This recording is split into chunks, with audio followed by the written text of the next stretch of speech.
Welcome to Hello Vimbo, where I talk about all the things. I'm here to help equip you with the resources and the knowledge that you need to practice everyday self-care. A lot of it I've learned through trial and error, and honestly, not always being so hot at self-care myself. So now I want to share with you guys some things that I've just learned along the way. And I'm so excited for today. I'm so excited for what we're sharing. So let's jump right into my first segment, which is called You Glow Girl. You Glow Girl, You Glow Girl. This week's celebrity, which we are learning self-care from, is none other than Charity Lawson. Remember, in this segment, You Glow Girl, I share with you guys something we can learn from a celebrity or a well-known figure about their self-care practice. The best part of it is I try to make these things that are free or very low cost. You do not have to have a private jet or a mansion or 20 roses to give to really attractive men in order to participate in the self-care that I'm sharing today, which is super helpful and super wonderful. So today's You Glow Girl, as I mentioned, is Charity Lawson. Oh my Lanta, I love The Bachelorette so far. I get to watch it with a couple of my friends. We have so much fun. It's just a fun time. It's a fun thing to do, I feel like, with other friends. So that in and of itself can be a form of your own self-care. Find a show you love, watch it with people you love. That's super fun. But Charity Lawson is who we're actually talking about today. And she is this season's Bachelorette. Something that Charity said that really stuck with me in this past episode, that she didn't directly say, this is my form of self-care, but she mentioned it a lot, that this was something that was very important to her, is that she is really close with her family. She prioritizes family time. She talks with particularly a brother. If you watched this first episode, you know exactly who I'm talking about. She shares a lot of her life and gets a lot of advice from one of her brothers. It really made me think about my biggest form of self-care.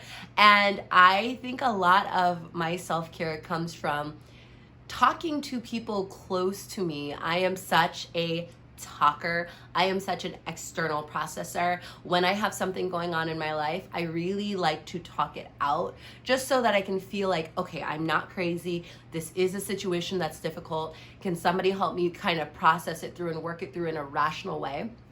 I lean on family a lot, and so I was really comforted to watch this week's episode where Charity's like, who do I choose? And y'all, please comment below your opinions about this first episode, because I do love Charity. I don't know that I always agree with her choices. She made some interesting choices this first episode of The Bachelorette.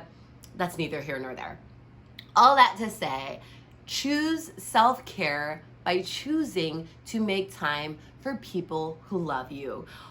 It may not be your family. You may not have the healthiest relationship with your family. They may be people who are still needing to work through their own junk. That's okay. Find a close friend. Find community in online circles. I've recently connected with some pretty amazing educators on Instagram, and I'm like, what have I been doing my entire life? Like, this is where it's at. So do what you have to do, and definitely lean into those circles online. Today I'm talking about what to do with your self-care when your seasons of life are changing. Marriage is a big transition. Having a baby is a big transition. Maybe you've moved recently. Maybe you've started a new job. Maybe you've started school. Maybe you're starting a second career or your first career. And you're like, what does self-care look like for me in this season? So I want to speak to that today. And I want to share some tips that hopefully you can glean from and learn from, that I have really embraced during my transitional phases in my life. I have moved for jobs. I recently moved after I got married last year. And all of that taught me that it's really important to take care of yourself during those transition times. If you don't, it will catch up with you. And so I'm speaking from the experience of, not that I've already always gotten this right, but rather this is something that I feel very passionate about, and hopefully you can learn from my mistakes.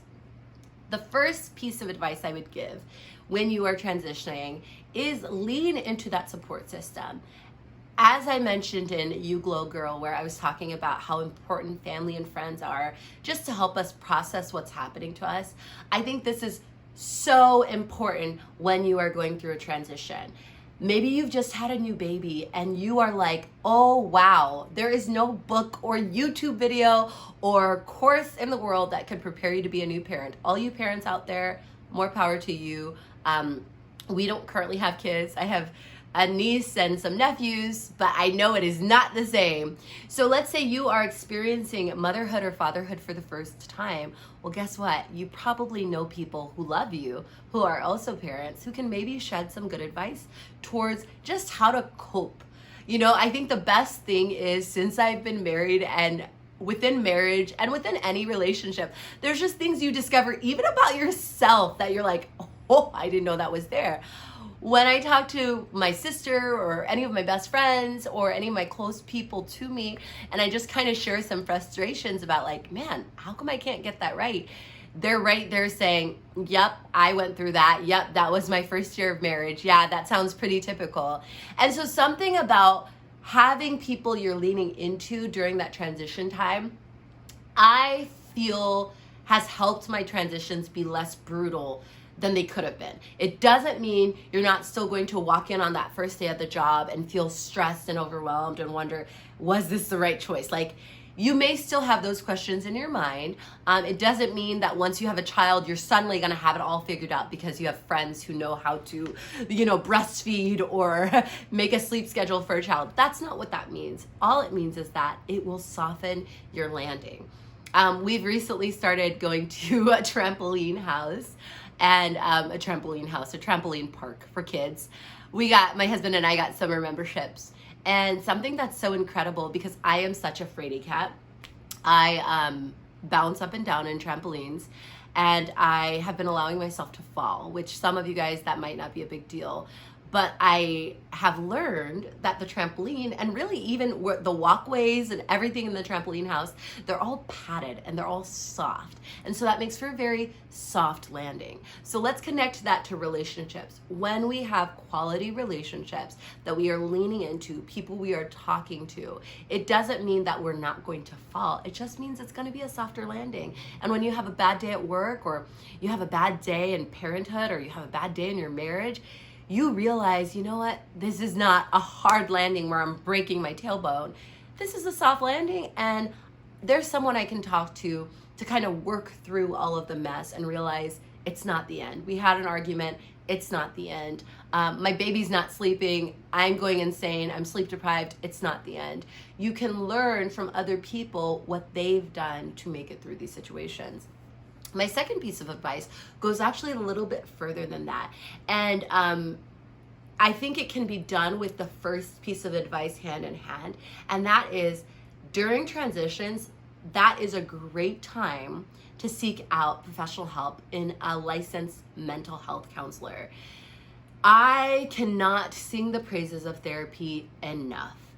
I realized very early in my career as an educator that I had a lot of thoughts that I just needed to talk through with someone. And whether you are an external processor or maybe you process things more inside by yourself, that's okay too. The wonderful, beautiful thing about mental health counselors is that in my experience, because I've been very blessed to have some really fantastic therapists in the past, different places I've lived. They just know how to ask some really good introspective questions that don't give you the answers. I don't know that I've ever had a therapist say this is the answer, but we talk through different challenges we're facing. And the truth is, sometimes when you're going through something, your mother or your father or your sister or your best friend may not be equipped to help you with what you're going through. If you're experiencing chronic workplace fatigue or burnout, that may not be something that a sibling has experienced, and they may not be able to relate to you. If you are moving into a new position where you are now a leader, and maybe no one else in your family has ever been a manager or had a managerial role, and they're all just looking at you like, whoa, this is a great opportunity, but you may feel overwhelmed or maybe imposter syndrome.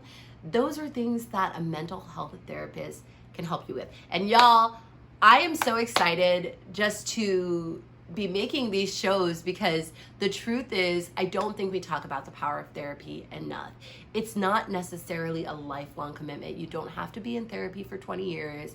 Sometimes you just need to be in therapy for that season when you're transitioning until you find your soft landing, until things are steady, until falling down doesn't make you feel like it's the end of the world. And those things can just kind of be aggravated during seasons of transition. So there's that.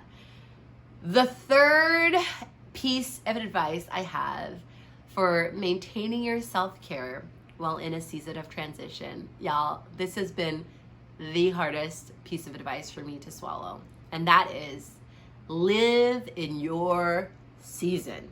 Live in your season, okay? What do I mean by that? I have found for myself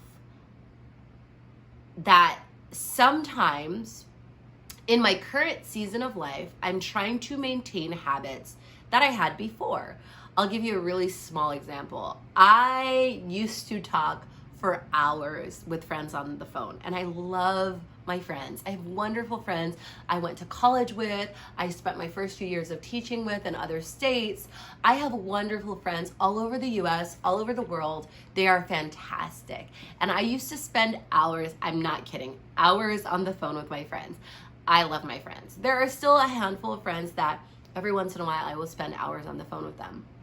But to be honest, now that I'm married, and this is not to be shady or like, oh, you know, whatever, you still need friends when you are married. But to be honest, now that I am in marriage, I do find myself prioritizing time with my husband in person a lot more over, you know, having a 2 or 3 hour conversation with my friends. Listen, y'all, we go hard. Like, we don't just talk for 20 minutes. We are not sometimes I have friends where I'm driving to Costco or I'm driving to Target or I'm driving to the pool and I have 20 minutes and I'm like, okay, I could talk on the phone with a friend right now and we'll just make it a quick conversation. But most of my friends, when we're catching up, like, we're catching up. We are like, okay, what happened on season 2? What happened on season 3 of your life? Like, now we're in season 4. Man, I missed these other things. So that being said, allow yourself to live in the season you're in. There are some things now, maybe you're a new parent watching this, there are some things now you literally don't have the capacity to do because you just don't even have the energy. And this season will pass. There will be a season when your kids are a little bit older and maybe you'll be able to go back to doing some of those things, or you might develop new hobbies or new patterns and routines. I've just found that trying to fit your old season's mindset into your new season isn't gonna work. And what I was finding was I was feeling a cycle of guilt. So because I realized, oh man, I'm seeing my friends on Instagram and Facebook and I'm liking their pictures, but man, I haven't called Sally, Sue, whoever in like 5 months. Oh wow, I am like a terrible friend.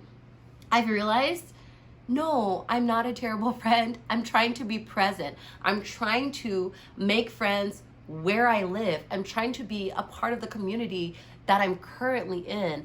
And I don't know why that was just such a hard thing for me to accept, but I know that someone needs to hear that and to be released from that guilt of trying to be the person you were before. I've heard it said beautifully. Someone said, you know, you are living in the things that you have prayed for. And that's so true for me. Like, I prayed for a lot of the wonderful blessings that I'm now receiving in my life. So while you're in the blessings, enjoy the blessings. You know, like, it doesn't mean everything's going to be perfect. That's not the point of this. The point is to say, be who you are right now. If you are newly married, enjoy it. Like, everyone's like, the honeymoon phase will pass. I don't know, maybe you could always be excited about your spouse. I'm just saying, you know, who knows? If you are a newly christened parent, if your parenting has just begun, I don't even know what I'm saying, y'all. If you are a new parent and you've just started fostering this new life, enjoy every laugh and every cuddle. And I can say enjoy because I still have my sleep intact because I don't have no kids. But if you have no kids, try to enjoy the moment and be in this season. And part of being in the season you're in is recognizing when you need help in the season you're in. Because even though I do love hanging out with my husband, I want to have friends and I like to have friends over and I like to host and I like to lean into those relationships. Maybe you're a new parent. Lean into people who can maybe help you or watch the baby for an hour so you can take a nap. Lean into what you're needing for this season. For me, it would be like trying to provide for the needs of single Vimbo. Those were very different things that I needed when I was single versus what it is I need now as a married woman. So just be aware that whatever season you're in has unique needs, and these all actually tie back to each other. When you live in the season that you're in, you can better work through some of those issues, those roadblocks you're hitting into with a therapist or with family and friends. Because now you're saying, okay, I'm gonna stop trying to fit a square into a circle. I am, living as a wife or as a mother or as a father or as a retiree. Whatever season of life you're in, I'm living as a new graduate out of college. Whatever season you're in, really embrace that and allow the beauty of that season to give you a warm hug. And just embrace it. Embrace where you are. That's what I'm trying to say. So, just so you guys know, whatever season you are in, I hope that you are finding these tips and tricks and tools for everyday wellness helpful in your life. That's my hope. That's my prayer. That's the whole point and the reason why I make these. And so I am just asking you today to try to find a way to take care of yourself, because that is truly what self-care is.